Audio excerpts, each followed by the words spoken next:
नमस्कार, मैं अजय साहू और आप देखना शुरू कर चुके हैं शोरगुल टाइम्स। कहानी सिगरेट अमीरजादा के इस एपिसोड में सानिया और पलक को सनाया ने फाल्कन इंडस्ट्री से बेइज्जत करके बाहर निकाला था। इस बात से सानिया बखुला गई थी। सानिया अपनी बेइज्जती का बदला लेना चाहती थी, इसलिए उसने अहान और सनाया के खिलाफ वाला एक पम्फलेट छपवाया और फाल्कन इंडस्ट्री के अंदर और बाहर बंटवा दिया था। वो पम्फलेट अहान के हाथ लग गया था।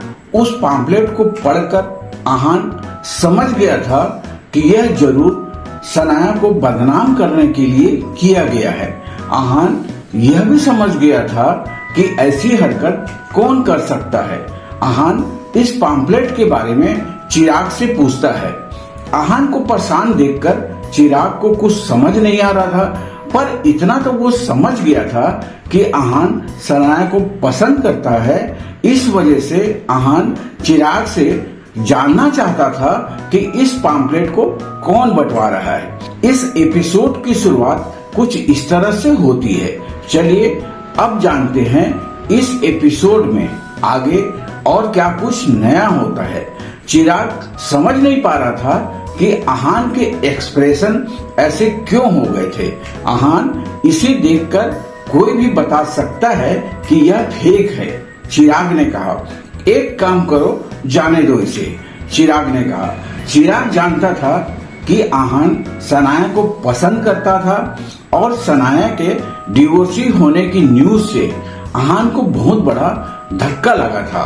अहान नहीं जानता था कि चिराग क्या सोच रहा था और न ही चिराग को पता था कि जिस नालायक लड़के की बात पम्फलेट में लिखी हुई थी वो अहान ही था।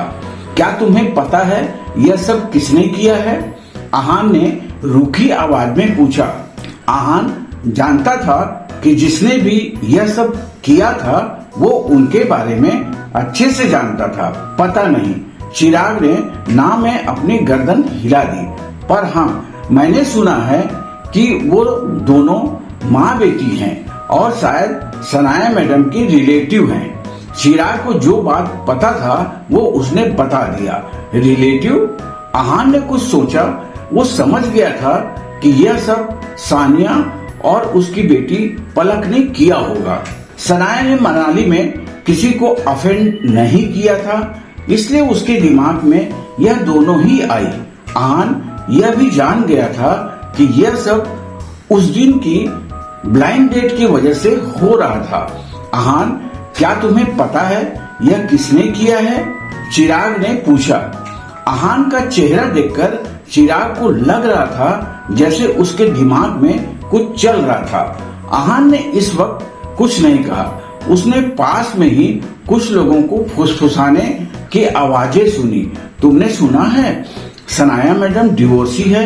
हाँ, यह तो पूरा ऑफिस जानता है। उनका डिवोर्स इसलिए हुआ था क्योंकि उनका हस्बैंड घर जमाई था। अच्छा, दिस मेक्स सेंस नाउ। बिल्कुल ऐसे इंसान के साथ कौन साथ में रहेगा? वो घर जमाई और साथ में मामूली सा इम्प्लाई। एग्जैक्टली, सनाया मैडम के स्टेटस के साथ घर जमाई और मामूली इम्प्लाई सूट ही नहीं करता। सनाया मैडम का स्टेटस हमेशा से ऐसा नहीं था। मतलब यह कि सनाया मैडम डिवोर्स के बाद सीधे यहाँ आई थी और सीईओ बन गई। पर ऐसा होना कैसा पॉसिबल है? क्यों नहीं है ऐसा होना पॉसिबल? अगर कोई किसी के साथ सोए तो वो कुछ भी करवा सकता है। सही बात है। आज से पहले इस कंपनी का सबसे छोटा सीईओ भी लगभग 40 साल का था। सनाया मैडम तो सिर्फ अभी शायद 20 साल की होगी। अगर ऐसा है तो फिर तो सनाया मैडम बहुत बेशरम है। पावरफुल बनने के लिए कोई अपने पति को कैसे छोड़ सकता है? सबकी ऐसी बातें सुनकर अहान को बहुत गुस्सा आ रहा था। जो लोग यह बातें कर रहे थे वो सब फाल्कन के एम्प्लॉय ही थे। वो सब सनाया को पसंद नहीं करते थे क्योंकि वो अचानक से सीईओ बन गई थी। अब सानिया की हरकत ने आग में घी डाल दिया था, इसलिए सब अपनी जलन सनाया को बदनाम करके निकाल रहे थे। पर सच किसी को नहीं पता था और न ही वो सच जानना चाहते थे। बस जो उनके मन में आता रहा वो सनाया के बारे में बोलते रहे। आहान ने उनसे आर्गू करना ठीक नहीं समझा। वो जानता था कि उन लोगों से बात करने का कोई फायदा नहीं होने वाला था। उल्टा सब लोग उस पर चिढ़ जाते। आखिर लोग उसी पर विश्वास करते हैं जो अपनी आंखों से देखते हैं।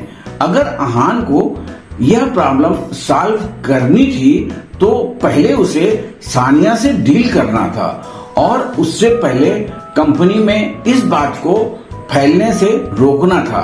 चिराग, मेरी एक मदद करोगे? क्या तुम पता लगाओगे कि यह बात ऑफिस में कौन फैला रहा है? आहान ने पूछा। यह बात जरूर सानिया ने फैलाई थी, पर कंपनी में ऐसे बहुत सारे लोग थे जो सनाया को पसंद नहीं करते थे, इसलिए आज नहीं तो कल यह बात बाहर आनी ही थी। कुछ दिन पहले भी विपुल ने चिल्ला कर ऑफिस में यह बात बोली थी। तब सब एम्प्लॉय इस बारे में नहीं जानते थे, पर अब सानिया की वजह से यह बात फैल गई थी। आहान ने सोचा कि अभी वो सनाया को हर खतरे से दूर कर सकता था। ठीक है आहान, मैं पता करता हूँ, चिराग ने कहा। चिराग को आहान पर आंख बंद करके भरोसा था, इसलिए वो उससे ज्यादा सवाल नहीं करता था। चिराग जानता था कि आहान सनाया के लिए खड़ा होने वाला था, पर क्या करने वाला था यह चिराग नहीं जानता था। इस वक्त सनाया को भी पता चल गया था कि सानिया क्या कर रही है, पर सनाया ने कुछ रिएक्ट नहीं किया। दूसरी तरफ यामिनी को बहुत गुस्सा आ रहा था। उसकी आंखें गुस्से से लाल हो गई थी। उसने टेबल पर हाथ पटकते हुए कहा, मुझे बहुत गुस्सा आ रहा है। वो ऐसा कैसे कर सकती है? This is too much. इस वक्त यामिनी को सिर्फ इतनी चिंता थी कि किसी को यह न पता चल जाए कि आहान और सनाया के बीच में कोई रिश्ता है। यह सब तो जान ही गए थे कि सनाया डिवोर्सी है और उसका एक्स हस्बैंड एक नालायक घर जमाई है। मुझे सानिया से बात करनी ही होगी, यामिनी ने कहा। वो सानिया की यह हरकत नजरअंदाज करने वाली नहीं थी। क्या बात करेंगी आप उससे? सनाया ने रूखी आवाज में पूछा। इस सिचुएशन को हैंडल करूंगी, यामिनी ने कंफ्यूजन में कहा। इस सिचुएशन में हैंडल करने वाला क्या है? ऐसा तो नहीं है कि मेरा डिवोर्स नहीं हुआ है, सनाया ने कहा। सानिया ने इस बात को बहुत बुरी तरह से फैलाया था और सनाया पर कीचड़ उछाला था, पर यह तो सच था कि सनाया डिवोर्सी है। हाँ, तुम डिवोर्सी हो, पर लोगों को यह जानने की जरूरत नहीं है, यामिनी ने कहा। क्यों, डिवोर्सी होना कोई शर्म की बात है? सनाया ने कहा और यामिनी को घूरने लगी। यामिनी ने कुछ नहीं कहा। कोई जरूरत नहीं सानिया से बात करने की, उन्हें जो करना है करने दो, सनाया ने कहा। सनाया जानती थी सानिया ने यह सब सिर्फ इसलिए किया था ताकि यामिनी उससे बात करने आए और वो उसे पलक को जवाब देने के लिए धमका सके। पर सनाया, ऑफिस के लोग तरह तरह की बातें करेंगे, उसका क्या? यामिनी ने परेशान होते हुए कहा। जिसे जो करना है करने दो, सनाया ने कहा। अगर सानिया सोच रही थी कि ऐसा हरकत सनाया को उसके सामने झुकने पर मजबूर कर देगा तो वो गलत थी। कंपनी में आने से पहले सनाया इस सब अटैक्स के लिए तैयार थी। सानिया की वजह से बस यह अटैक जल्दी हो रहा था, वरना सनाया जानती थी आज नहीं तो कल उसे यह सहना ही पड़ेगा। इस वक्त सानिया और पलक एक दूसरे के सामने रूम में बैठे हुए थे। दोनों के चेहरे पर अजीब से एक्सप्रेशन थे। पलक की बेचैनी जब बढ़ती रही तब उसने सानिया से पूछा, मोम, आपको क्या लगता है सनाया आएगी? आएगी, जरूर आएगी। अगर वो नहीं आई तो उसकी रिपुटेशन बर्बाद हो जाएगी, सानिया ने कहा। पर अंदर से वो भी बहुत घबराई हुई थी। बदली हुई सनाया को जज करना उसके लिए मुश्किल था। वो नहीं जानती थी कि सनाया क्या कर सकती थी और क्या करने वाली थी। मोम, क्यों ना हम पीछे हट जाएं और सनाया से एक बार फिर बात कर ले, पलक ने कहा। नहीं, हम अब पीछे नहीं हट सकते, सानिया ने कहा। सनाया को हमारी बात माननी ही होगी। उसे तुम्हें जनरल मैनेजर बनाना ही पड़ेगा। जैसे ही सानिया ने अपनी बात पूरी की, उनके रूम के दरवाजे पर जोर से खटखट होने लगी। खटखटाने की आवाज इतनी तेज थी कि दोनों माँ बेटी डर गई। कौन है? सानिया ने हड़बड़ाते हुए कहा। उसने मॉनिटर पर देखा, तब उसे दो जाने पहचाने चेहरे नजर आए। यह चेहरे कबीर और भाविक के थे। सानिया ने इन दोनों को रेड मेपल होटल में देखा था और यह आहान की साइड थे। कुछ सोचने के बाद उसने दरवाजा खोल दिया। तुम्हें मेरे घर के बारे में कैसे पता चला? सानिया ने पूछा। हालांकि वो इस बात का जवाब जानती थी। दोनों के बैकग्राउंड ऐसे थे जिससे उसके घर का पता आसानी से लगाया जा सकता था। दरवाजा खोलने का कारण भी यही था। वो चाहे या ना चाहे उसे उनकी बात सुननी ही पड़ेगी। हमें यहाँ ब्रदर आहान ने भेजा है। कबीर ने सानिया के सवाल को अनसुना किया और अपनी बात कही। ब्रदर आहान, उस फटीचर को तुम इतनी इज्जत? सानिया ने कहा, पर भाविक ने उसे बीच में ही टोक दिया। ब्रदर आहान के बारे में कुछ भी बोलने की जरूरत नहीं है, भाविक ने रूखी आवाज में कहा। जब से कबीर और भाविक को पता चला था कि वो रोहित को मारने के बाद भी आराम से बच गया था, तब से दोनों आहान की साइड हो गए थे। वो किसी के मुंह से आहान के बारे में कुछ गलत नहीं सुन सकते थे, भले वो सानिया ही क्यों ना हो। नहीं बोल रही मैं कुछ, सानिया ने तुरंत कहा। दोनों को देखकर लग रहा था जैसे अगर सानिया ने आहान के बारे में कुछ बोला तो उसे छोड़ेंगे नहीं और आहान के लिए वो किसी मुसीबत में नहीं पड़ना चाहती थी। तुम्हारे उस ब्रदर ने तुम्हें यहाँ क्यों भेजा है? सानिया ने पूछा। सानिया आहान से नफरत करती थी, पर इस वक्त उसे उसकी बात सुननी ही थी। तुमने जो किया है उसकी सजा तुम्हें भुगतनी पड़ेगी, कबीर ने कहा। तुमने जो किया है उसकी सजा तुम्हें भुगतनी पड़ेगी, इसका क्या मतलब है? सानिया कंफ्यूज हो गई थी। यह कोई धमकी थी या वार्निंग थी? इस मैसेज से आहान कहना क्या चाहता था? उसने यह मैसेज क्यों भेजा और सीधा सीधा सनाया से माफी मांगने की बात क्यों नहीं की? सानिया के मन में इस वक्त बहुत सारे सवाल थे। तुम्हें सब जल्दी ही समझ आ जाएगा, भाविक ने कहा और मुस्कुराने लगा।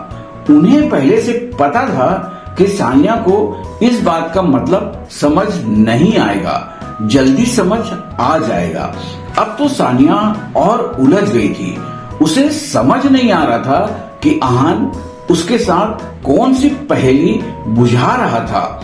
कबीर और भाविक ने सानिया को ज्यादा सवाल पूछने का मौका ही नहीं दिया और वहां से चले गए।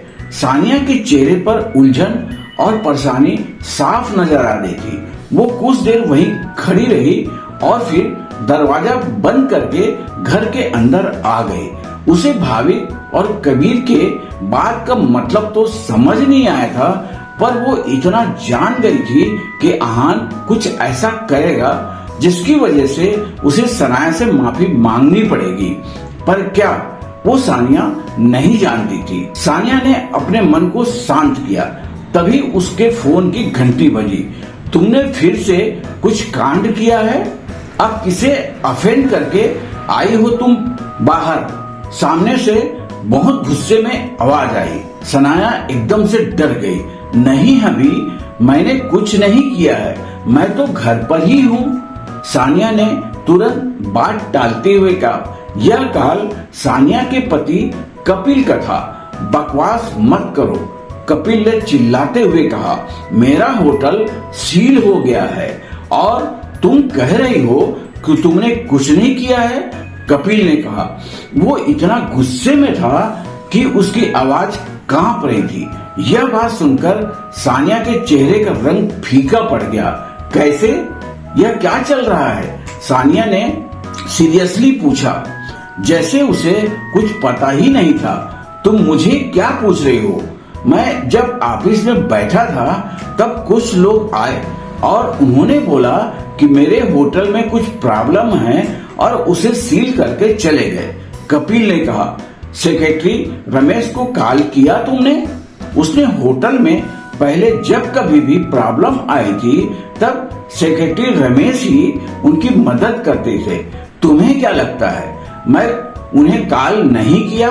वो कब से मेरा फोन नहीं उठा रहे हैं। कपिल ने कहा, आज तक जब भी उन्हें मदद की जरूरत पड़ी है रमेश ने हमेशा फोन उठाया था और तुरंत मदद की थी। कपिल की बात सुनकर सानिया को लगा कि अब बात शायद बहुत बिगड़ गई है।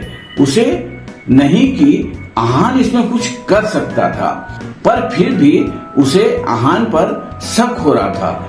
हो सकता है सेक्रेटरी बिजी हो। सानिया ने कहा, तुम्हारा दिमाग खराब है क्या?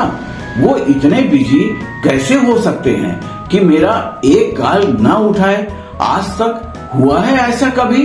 कपिल ने रूखी आवाज में कहा। कपिल को लग रहा था कि सानिया अभी भी सिचुएशन के सीरियसनेस को नहीं समझ रही है।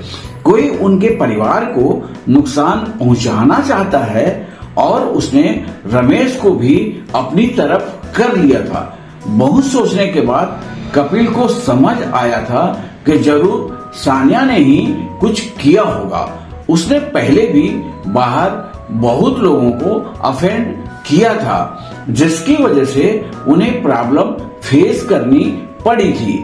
उधर सानिया सिर्फ आहान के बारे में और कबीर और भाभी के धमकी के बारे में सोच रही थी। वो जानती थी कि अब सिचुएशन उसके हाथ से निकल चुकी है। कपिल, वो आज बाहर मेरा किसी से झगड़ा तो हुआ था, सानिया ने कहा। सानिया जानती थी कि अब यह बात छिपाने का कोई फायदा नहीं है। जब कपिल को आहान के बारे में पता चलेगा तब क्या होगा? आगे जानने के लिए बने रहिए हमारे चैनल शोरगुल टाइम के साथ। बस इसी के साथ यह एपिसोड भी यहीं पर समाप्त होता है। इस एपिसोड को आगे बढ़ाते हुए कल फिर मुलाकात होगी। आज के लिए बस इतना ही। अब हमें कल तक के लिए इजाजत दीजिए। नमस्कार, धन्यवाद।